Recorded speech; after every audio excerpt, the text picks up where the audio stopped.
You've got to be kidding me. Stuck on a Christmas Eve with you, of all people. Could this day get any worse? Oh, don't take that personally.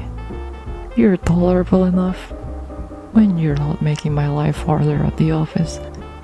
But tonight, let's call it a festive miracle. Truce? Oh, come on. As if you really mean to tell me that all this time you just happened to forget to add me to the team's meetings and leave my name off coffee orders and even turn my laptop off during work hours? That it was just accidental? You ain't fooling me, bucko. Okay, fair. I haven't exactly been playing nice either. Okay. You don't have to remind me that I ate your lunch a few times. Fair enough.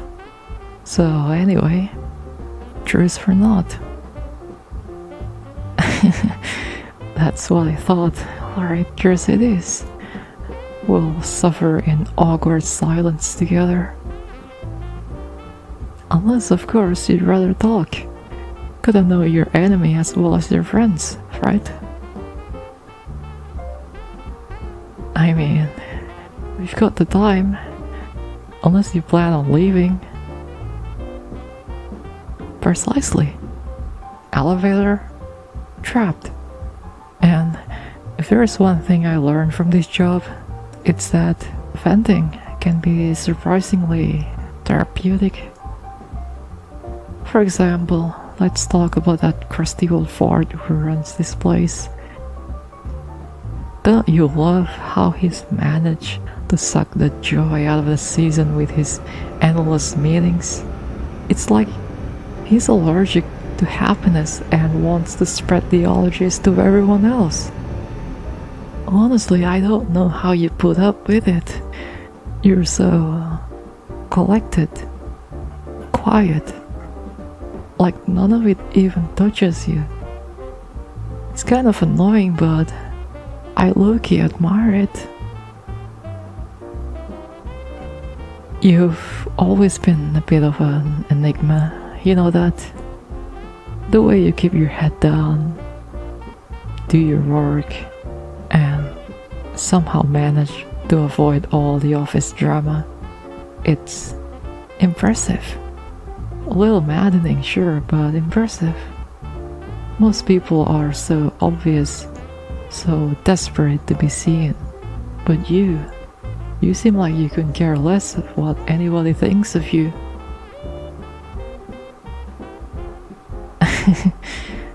Except for tonight. I see it, you know. You seem nervous right now.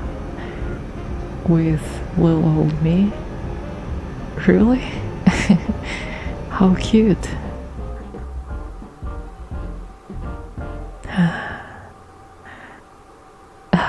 Anyways, plan for Christmas?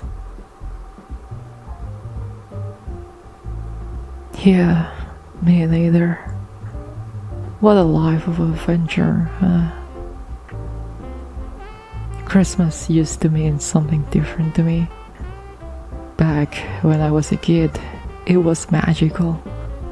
The kind of magic you can only feel when you're too young to know better. My parents would string up these cheap flickering lights and we'd crowd around these little plastic trees like it was some grand event. And the food? My mom would put this turkey in the oven and like season it with Cajun and make some potatoes that were so good. Man, I used to love that stuff. We didn't have much, but it felt like we had everything, you know? But you grow up, don't you?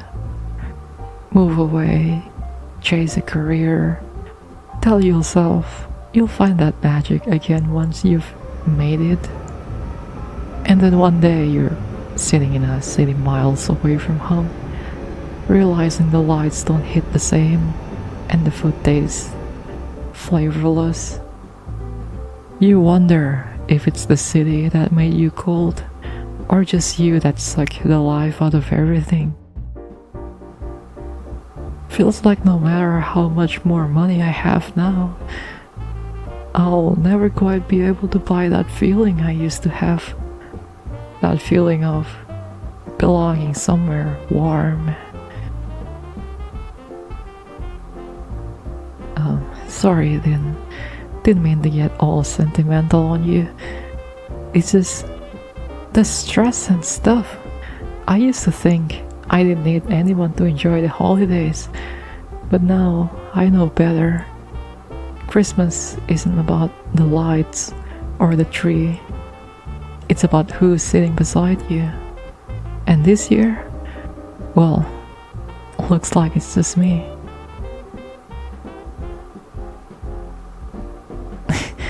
Unless you count you, of course. Lucky me, trapped with my favorite coworker on Christmas Eve.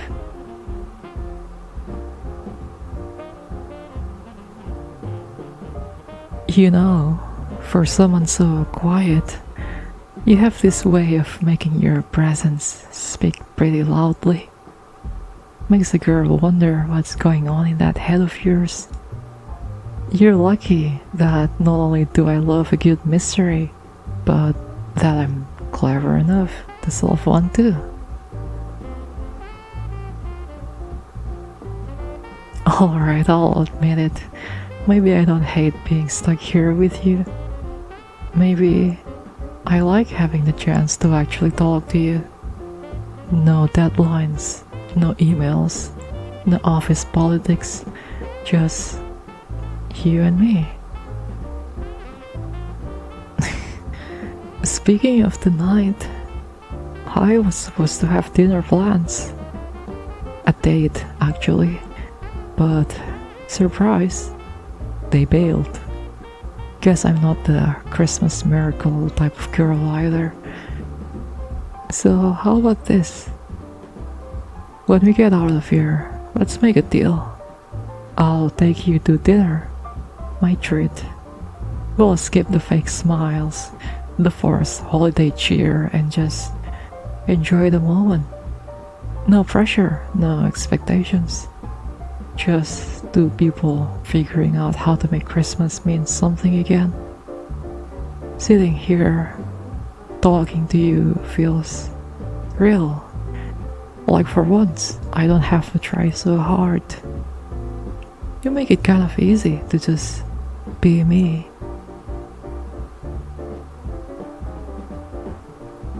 Unless, of course, you're scared of spending more time with the real me.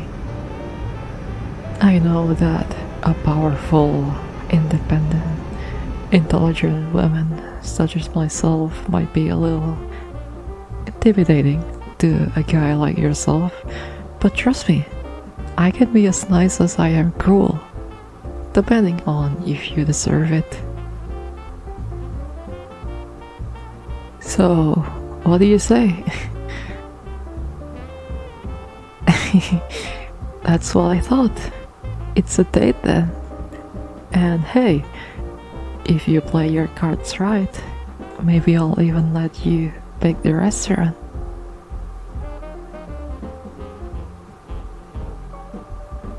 You know, the world feels a little less cold when you've got someone to share it with. I'm kind of sick of just spending every holiday alone, cooped up listening to Mariah Carey with a glass of wine in my hand.